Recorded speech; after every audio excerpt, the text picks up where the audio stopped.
Welcome to Teaching Truth. Behind bars. That's the appropriate theme for our reflections this week as we journey with Joseph and experience with him what he experienced behind bars in the prison situation, in the dungeon in which he found himself.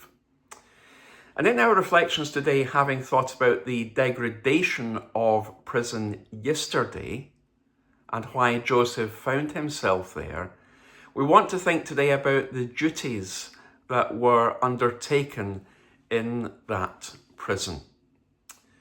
You see, while Joseph waits in the prison, while Joseph is behind bars, he receives some company.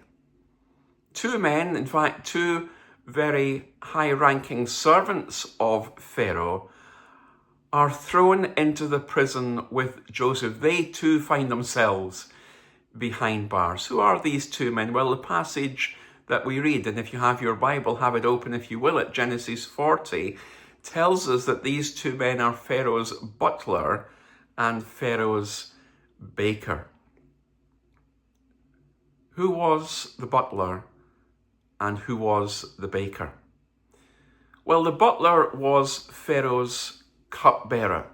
In essence, he was number two to the number one. Why do I say that? Well, when anything was to eat or to drink and it was brought before Pharaoh, the cupbearer would taste it first to make sure it was safe for Pharaoh. And the cupbearer would also have the ear and the trust of Pharaoh.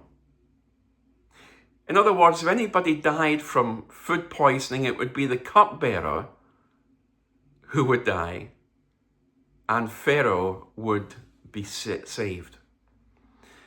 And cupbearers in those ancient Egyptian times were, by the very nature of the jobs they did, close to the rulers whom they served.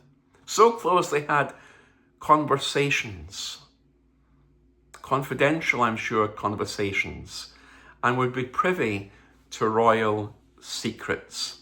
They were highly trusted servants, such as the servants you might find today in Buckingham Palace, Windsor Castle, or Balmoral. They were the most trusted servants in the court. The cupbearer literally held Pharaoh's life in his hands. That was the butler. What about the baker? Well, the baker would have been all over Pharaoh's kitchens. He, in that sense, was the Gordon Ramsay of his day. He was responsible for cooking well and presenting well the food which Pharaoh ate. He too would have been a trusted servant in Pharaoh's household.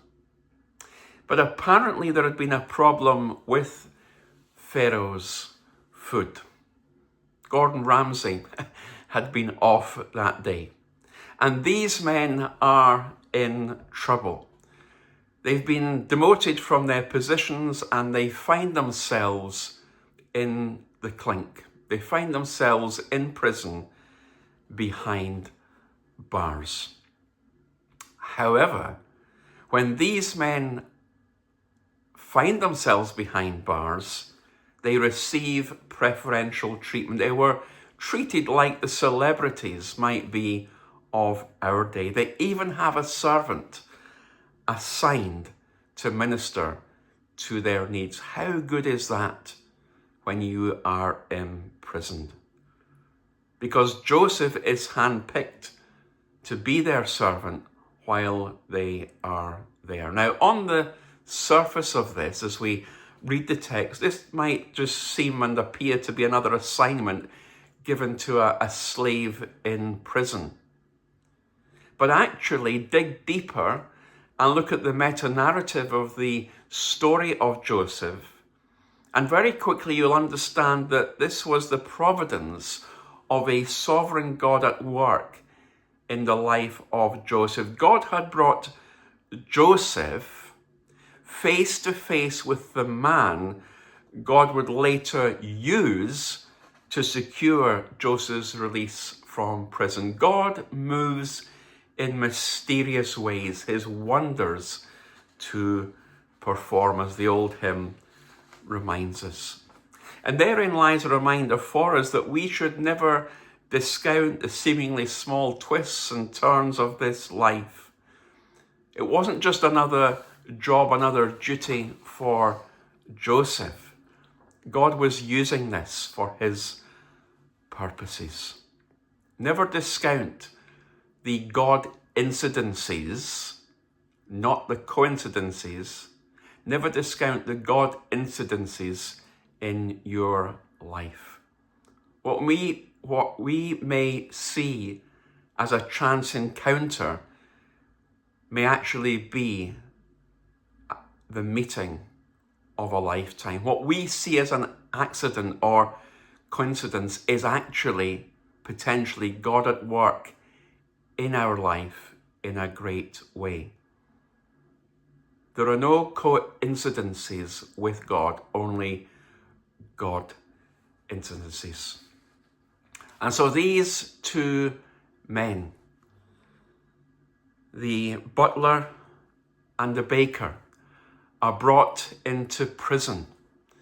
Yes, Pharaoh had thrown them in prison, but they're brought into prison for a reason, so that Joseph may serve them, and so that the sovereign plan and purposes of God might be outworked through Joseph and through the engagement with them. Let me invite the question of you today. Has God brought people into your life, across your path, even into the dungeon-like, prison-like, behind bars type experience that you may even be finding yourself in right now?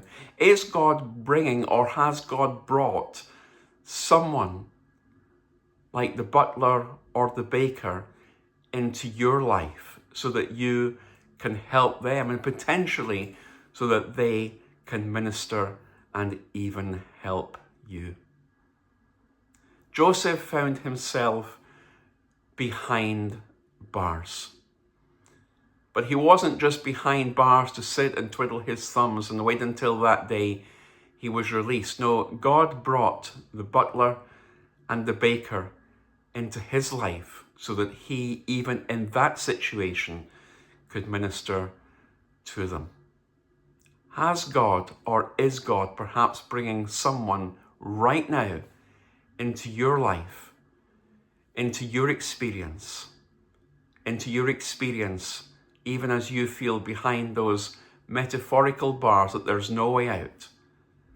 God will make a way where there seems to be no way. He works in ways we cannot see. He will make a way for me. He did that for Joseph, and he can do that for you.